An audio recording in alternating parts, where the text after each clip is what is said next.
The particles of solids, are arranged usually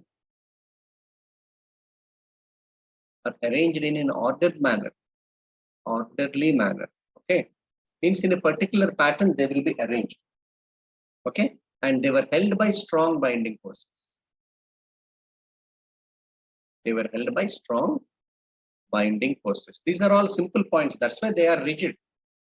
They are rigid. Okay. No effect of pressure almost.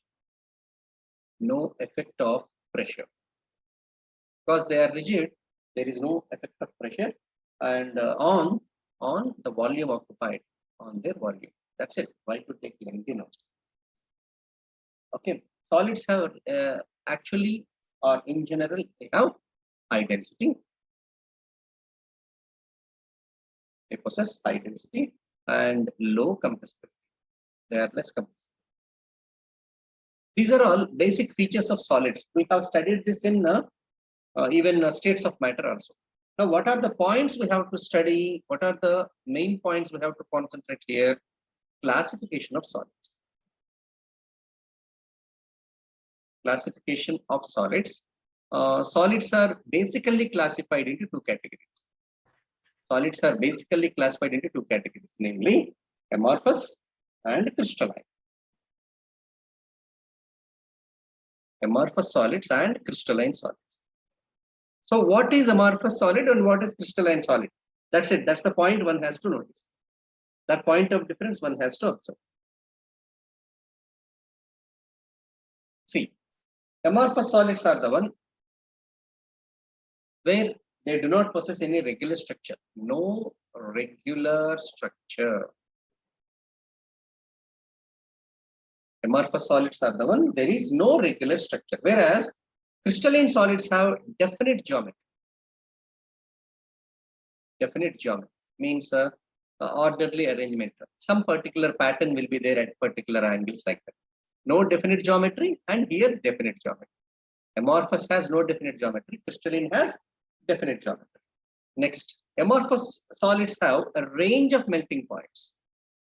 Range of melting points means like this particular amorphous solid may have some 10 to 20 degrees within this melting point.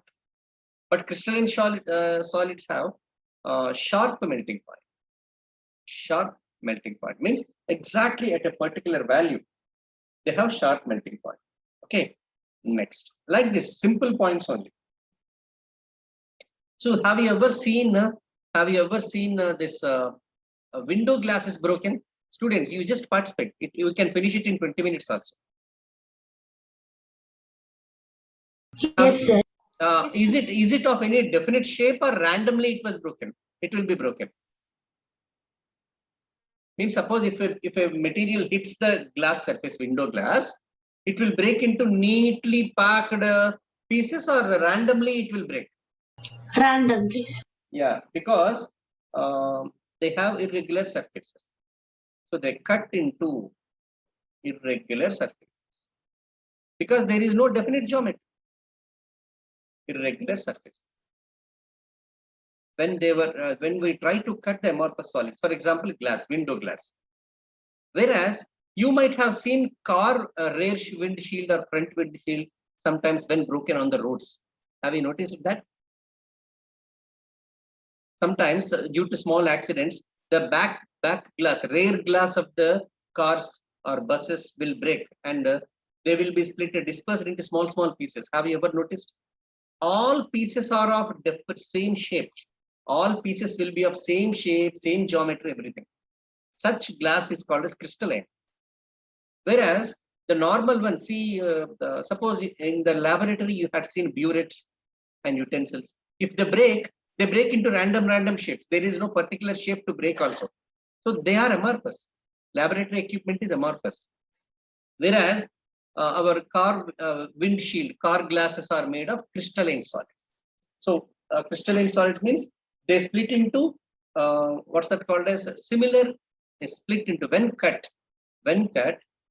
they were cut with a sharp instrument. Crystalline solids split into similar pieces or symmetric pieces.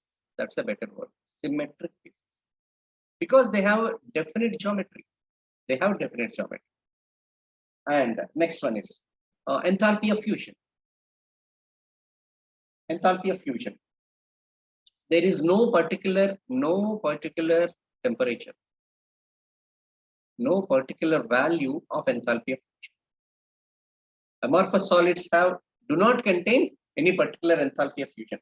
Okay, whereas they have definite enthalpy of fusion. Means per mole of a definite enthalpy of fusion. Means per 1 mole of characteristic crystalline solid, the temperature is always constant. Whereas for 1 mole of amorphous substance like silica glass, normal glass, which we use the RTC bus windows, etc., or household purpose window glass, etc., they do not have any particular value of enthalpy. So everything is proper for crystalline, improper for amorphous. And we have just 2 more points of difference between amorphous and crystalline. These amorphous solids are also called as super cooled liquids. Super cooled liquids. Whereas crystalline solids are treated as true solids. Crystalline solids are treated as true solids. Amorphous solids are treated as super cooled liquids. Okay. Now see the difference. If you look at old houses, you might have gone to your native places because of this present situation. There you can see the window glass. Window glass, if you notice, that should be the old glass actually. If you notice, the bottom of the window glass will be very thick. Bottom of the window glass will be very thick than the top layer. You know why?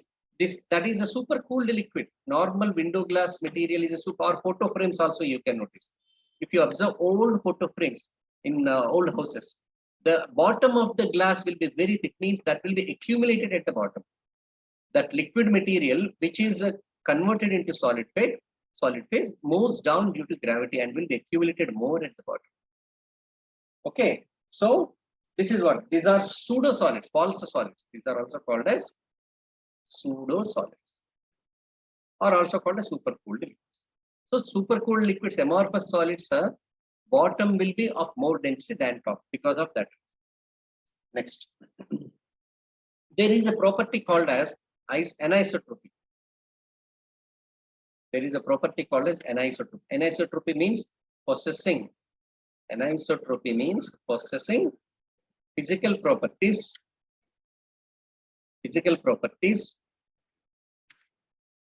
in a different manner, in different directions. Suppose refractive index is there. Refractive index varies with respect to direction. Let us have a small diagram about this. Suppose this is layer of first atoms. Second layer is this one. Again, first layer, 1 minute.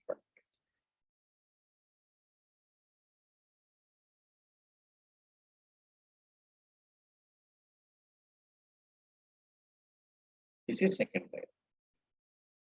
And again, third layer will be equal to first layer. And again, fourth layer will be similar to that of second layer. Now you see, suppose if you select some property, suppose refractive index. See, this is atom A, black one is atom A, red one is atom B. Okay. So if you see the refractive index in one particular direction, it is of some measurement because all atoms are same here.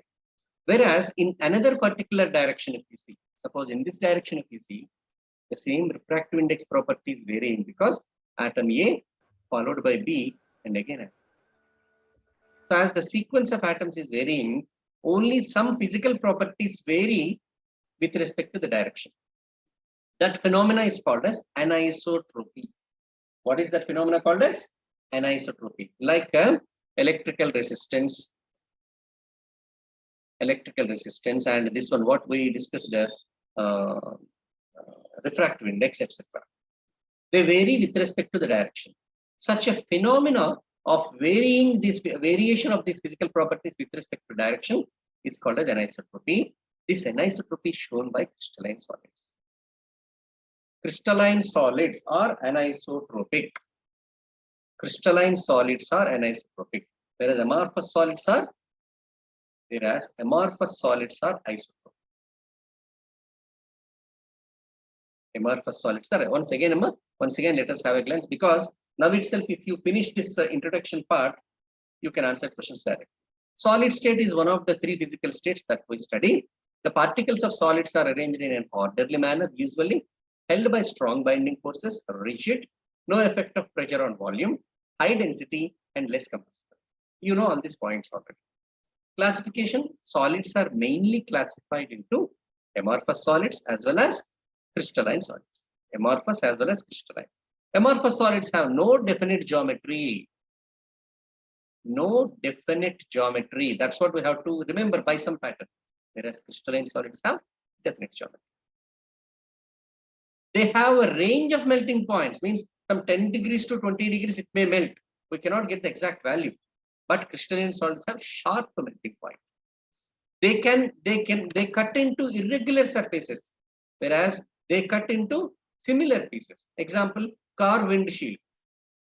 Example, car windshield is best example for crystalline solid. Normal window glass is an example for amorphous solid. Okay. Next point of difference is enthalpy of fusion. There is no particular value for enthalpy of fusion in case of amorphous, whereas crystalline has a definite enthalpy of fusion. All these properties are similar except this anisotropic. These are isotropic. Amorphous are isotropic. True, crystalline solids are anisotropic. So these are some points of difference. Follow strictly NCERT because it is an introduction. They won't ask much question. Only from NCERT they will. Now, example for amorphous is silica. Of course, this SiO2 can exist in two forms: amorphous and crystalline forms. Amorphous and crystallines. What are crystalline forms? Quartz, tridymite, and cristobalite. Quartz, tridymite, and cristobalite. Okay. Whereas amorphous forms are agate, onyx, and jasper. Usually, this amorphous silica is used for making cheap wine glasses, cheap liquor glasses, or cheap glasses. Like in roadside, you might have seen, so 2 rupees one glass, 5 rupees one glass, like that. They break into irregular shapes. That is made of amorphous. If you see, nowadays it is quite common. It become quite common. Costly wine glasses, each set will be some 20,000 also. They are made of some crystalline silica, like quartz or tridymite or cristobalite. It breaks into small pieces. Don't break the glasses like this. Okay. So I'm just giving an example for you. Next. So this is between amorphous and crystalline. Just follow NCERT. No need to go beyond that. Now we have, especially among these two, important area is crystalline solid.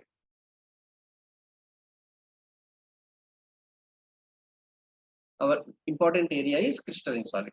This crystalline solid is basically classified into 4 categories. Namely, one is molecular solids,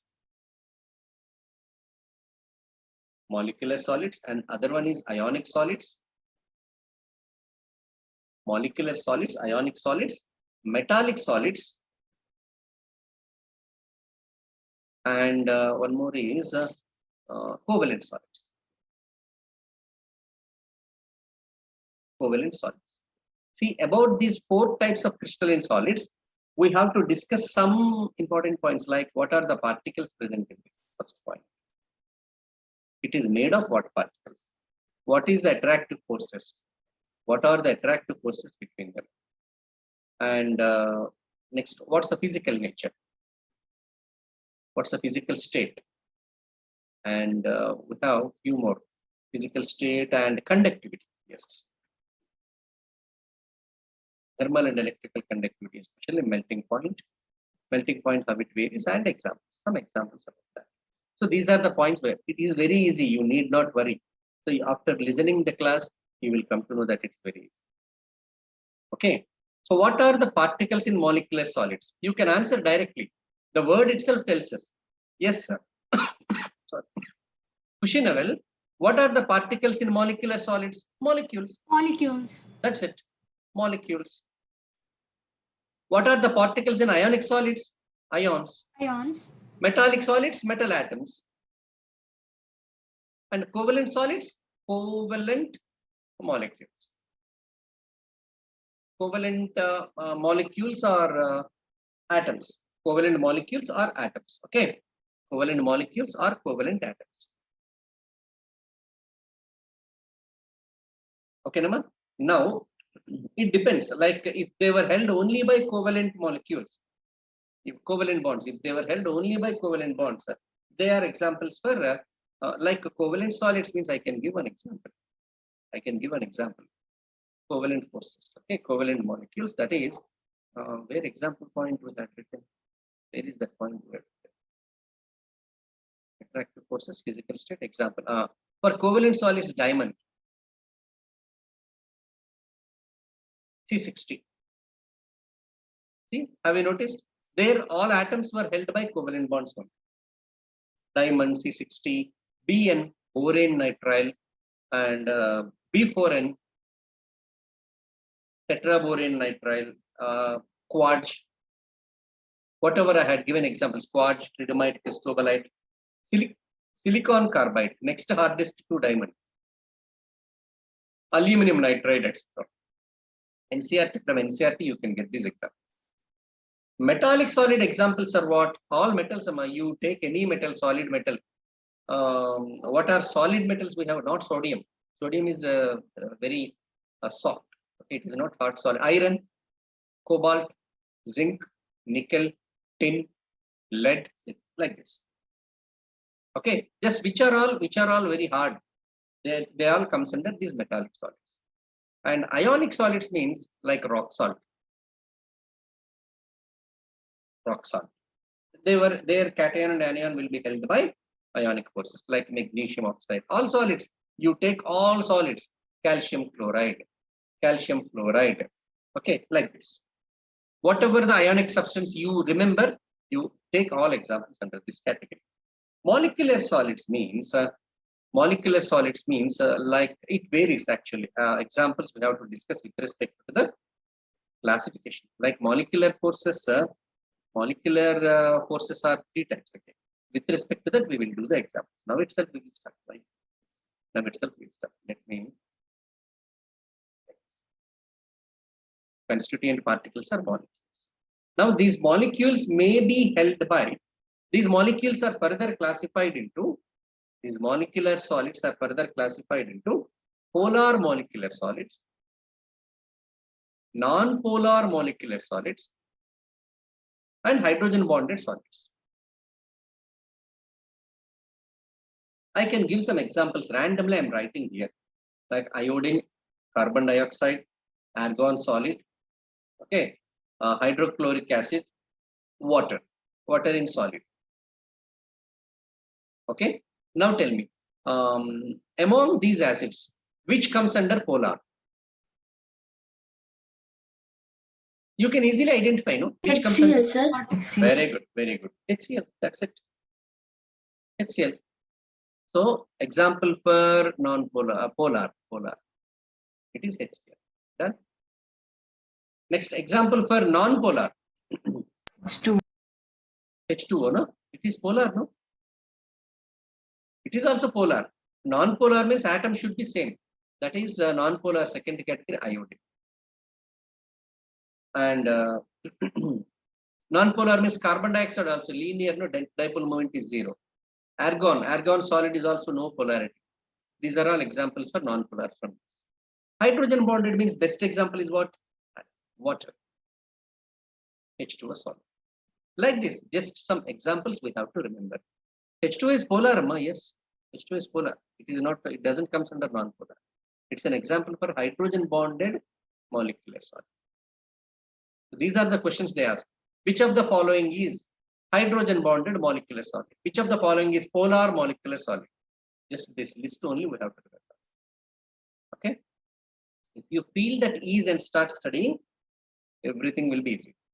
Now, what are the attractive forces in these 4 classification of crystalline solids? What are the attractive forces in molecular solids? Polar means as it is polar, dipole will be formed. See, suppose, let me tell you. Sulfur dioxide is there, Amma.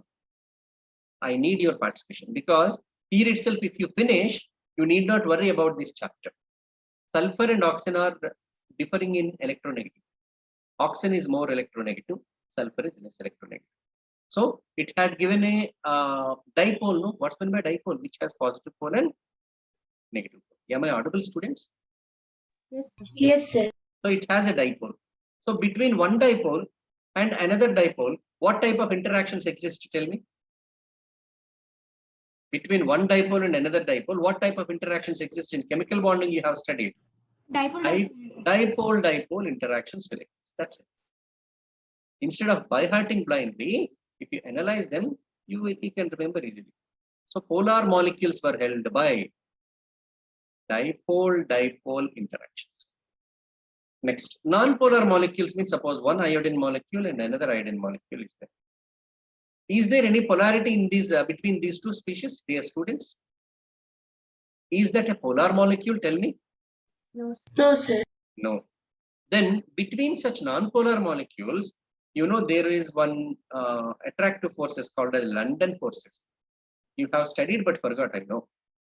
Okay, London dispersive forces.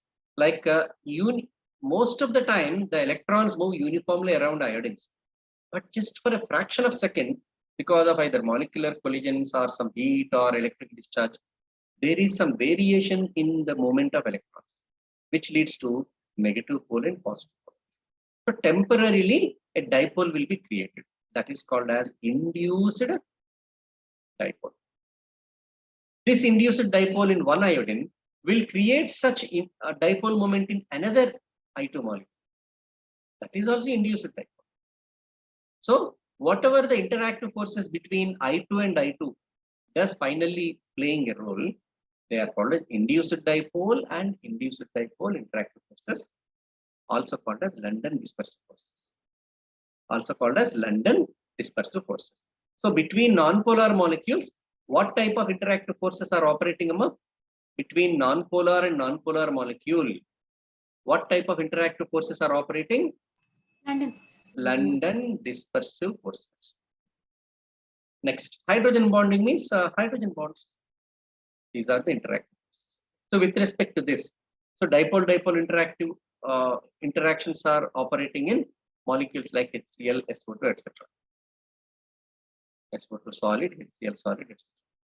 Non-polar iodine, carbon dioxide, argon, they were held by London dispersive forces.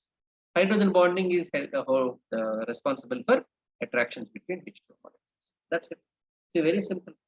So because of these weak forces, these are all weak forces, you know that. So all these are soft. These are soft solids. HCl solid also, if you press it with hand, it will be powder. It will become powder. Okay, even SO2, iodine, everything. Iodine looks like mustard balls in the kitchen. If you press it strongly, firmly, it will become powder. And as they do not contain any unpaired electrons in solid state, there are no unpaired electrons, you see. So they are poor conductors. They are poor conductors. Even melting points also very less. For all these things commonly, not less, low melting points. That is the proper word. They possess low molecular solids because of poor attractive forces. They can be departed easily. So their melting points are less. Next, when it comes to ionic solids, you know about ionic solids. You have studied a lot in chemical bonding. Yes, in chemical bonding you have studied. The ions were held by strong electrostatic forces of attractions. The ions were held by strong electrostatic forces of attraction. Because of that, they were hard. They were hard. Now, I'm sorry. Nowadays, in every house, in every home, rock salt is being they started using again. They started using rock salt. Why your windows are not coming? Okay, anyhow, whatever it is. Students, have you ever, you please give voice response. Your windows are not exhibited here, okay? Have you ever seen rock salt, crystalline salt? Yes, sir.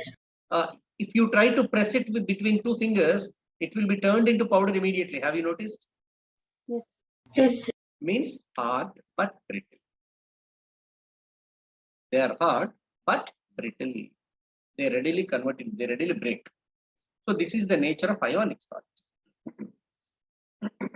And they act as insulators in solid state. In solid state, ionic compounds do not conduct. They act as insulators in solid state, but conducts in which state? Molten. Molten or aqueous state. Molten state or aqueous state. So I want to finish it as quick as possible. Your time is valuable now. That's why I'm writing everything in one window. Next. So next come to melting points. What about melting points? Their melting points are low or high. You know that. They were held by weak forces or strong forces? Strong forces. So obviously to depart them, very high amount of temperature is required. So they have high melting points. Next, let's come to metallic solids where constituents are metal atoms. Metal atoms. The type of forces are metallic bonding. You have studied this in chemical bonding, right? Weak covalent bond type of bonding. Metallic bonding is similar to weak covalent type of bond. Then usually iron metal is very hard. No? They are very hard. So metallic solids are very hard. And they are malleable and ductile. You have studied this in lower classes also, malleability and ductility, so many. And due to the presence of unpaired electrons, they act as good conductors of heat and electricity. They are good conductors of heat and especially electricity, even heat also. Conductors of heat and electricity. Next, these are the questions they will ask. Which of the following acts as a good conductor? They will give one molecular solid, one ionic solid, one metallic solid. You have to choose one among them. But to choose that, you should be thorough with this. Next, covalent solids. The constituent particles are covalently bonded atoms. Type of bonding is also covalent bonding, which is stronger than metallic bonding. So metallic solids have high melting point. Metallic solids also have high melting point. Iron won't melt no easily. Okay, they have high melting point. Correct. Some metals melts readily, like gold. Gold metal is there. It melts. That's why moderate to high melting points. Moderate to high melting points. As gold melts quickly, the ornamental gold is mixed with another metal. What is that other metal mixed? Copper. Very good. To make it hard. Otherwise, if you take a pure gold biscuit, if a strong person can bend it, can make it into pieces. That much soft it is. Okay. Next. Covalent solids. Covalent solids contains covalently bonded atoms, which were held by covalent bonds. And next is, usually these covalent solids are also hard. Like diamond is the most hardest substance. These are also hard. Right? Except graphite. Graphite is also covalent solid, but it is not hard. Graphite is very soft. Except graphite.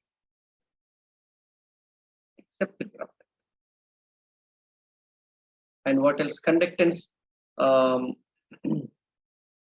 Usually these diamond, these all do not conduct electricity because they don't have any unpaired electrons. They do not conduct electricity except graphite. Graphite, even though it is a covalent solid, it do conduct due to the presence of unpaired electrons. We have studied that in 4 years. Melting points will be very, very high. Melting points will be very, very highest melting point. Okay, so this is about the classification. Yeah, and you have studied that diamond graphite also. In diamond, each carbon is surrounded by 4 other carbons in a tetrahedral manner, whereas in graphite, carbons each carbon is bonded to 3 other carbons like this. It has hexagonal layered structure. And each carbon is using only 3 electrons per bonding. 4th electron is left free. Because of that unpaired electron, one unpaired electron on each carbon, it conducts. It acts as a conductor. And it is slippery in nature also. Graphite is slippery in nature due to sliding nature of one layer on another. These two layers are held by 3.35 angstroms. We studied all this. When we apply pressure, the layers try to come closer, and because of unpaired electron, they repel with one another and slide on one another. That sliding nature is responsible for slippery nature of graphite, and hence is used as a lubricant. Like this. In CC, diamond carbon-carbon bond length is 1.54 angstroms, whereas in graphite, CC bond length is neither single nor double, 1.42 angstroms, because of partial double bond character. I think in college we discussed this 14th group, I think, recently. Okay, till here we have solid state. We have solid state till here. So is it? You felt it as tough, my dear students? Is it so tough, Amma? Syllabus is more. That's it. It's not tough, no? Yes, sir. Yes, sir. Yeah. Okay, Amma. So I don't want to take more time. Okay. What else is there, Amma? What is that? Devi Lakshmi and all? Tell me. Yeah, used in lubricating oil. Very good, Akshita. Yeah, what else is there? Only one topic is left for us. That is classification of solvents. Okay, four types of solvents we will discuss tomorrow, don't worry. Followed by, we will do questions from our Chaitanya material also. Around 60 questions are there. I need just 50 minutes to explain those 60 questions. 60 questions we can discuss in 45 minutes also, even if you perfect. Yes, Srinidhi, tell me. Sir, in the portions they have given space, lattice, and also unit sensor. Yes, that is simple. Space lattice means that's a definition part. Okay, sir. Yeah, it's very simple. Don't worry. See, suppose if you have a glance at this arrangement, some arrangement.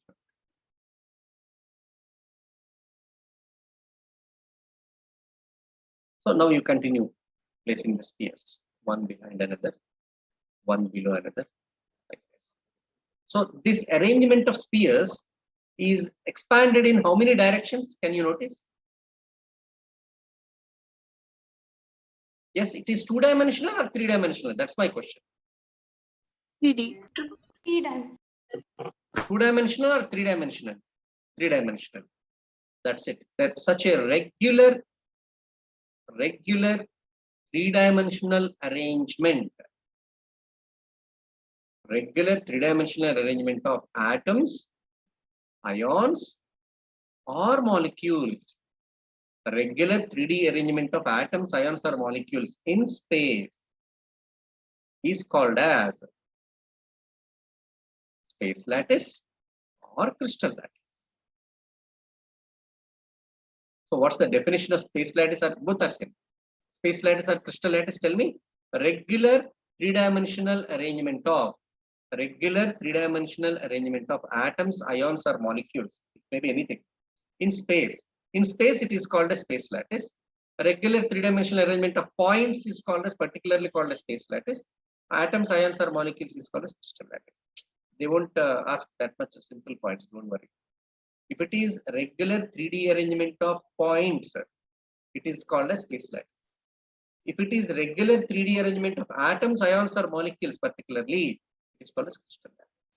Now, let us take one example, small example for this. It's good you reminded. Just 2 minutes time. You consider the wall behind you. Look at the wall. You see how it is constructed. Tell me. Yeah, I need your participation. We are running out of time. How it is constructed, my dear student? That wall, how it is constructed? First, they will start with one brick. Yes? Don't laugh at the diagram, okay? Second, another brick, another brick, another brick, another. Similarly, behind this brick, another one will be placed. Above the brick, another one will be placed. So in a three-dimensional manner, one brick next another brick next, such a three-dimensional arrangement of one repeating unit. Three-dimensional arrangement of one repeating unit has given total wall, no, total crystal lattice. That wall is the best example of crystal lattice. I need your participation, Amma. Okay. Three-dimensional arrangement of one such repeating unit is giving us the total crystal lattice. No, wall is a total crystal lattice. Now, in that wall, what is the repeating unit? Tell me, students. Brick. So, if you repeat that brick anywhere, anytime, any direction, if you repeatedly place the brick side by side in any direction or in all directions, you are getting the complete crystal lattice structure, no? Yes or no? Such a basic repeating unit, such a basic unit of a crystal lattice, such a basic unit of a crystal lattice, by repeating which several times, in three-dimensional space, gives us the total crystal lattice. By repeating which we can get the total crystal lattice. Such a basic repeating unit is called as unit cell. The basic repeating unit of a crystal lattice, by repeating which several times in a 3D manner, gives us the total crystal lattice structure, is called as unit cell. For example, in the crystal lattice of a wall, brick is the unit cell. Like this, in our chemical solids also, there will be a collection of some entities. The entities may be atoms or ions or molecules. Collection of some group of entities. That block will be repeated in all the three dimensions to get the total crystal structure. Such a repeating block is called as unit cell. This unit cell has some classifications that's given next week. This is very important. Classification of unit cell is the actual solid state. This is whatever we discussed is nothing. It is all Rattamara concept. Remembering only. Unit cell is the basic thing. Actually. From unit cell onwards, our chemistry starts. These are all simple general chemistry topics. Okay, students. If anything is left, you remind me. Tomorrow, I am telling you once again. Tomorrow, MCQs from our Chaitanya material. Okay, followed by classification of solvents.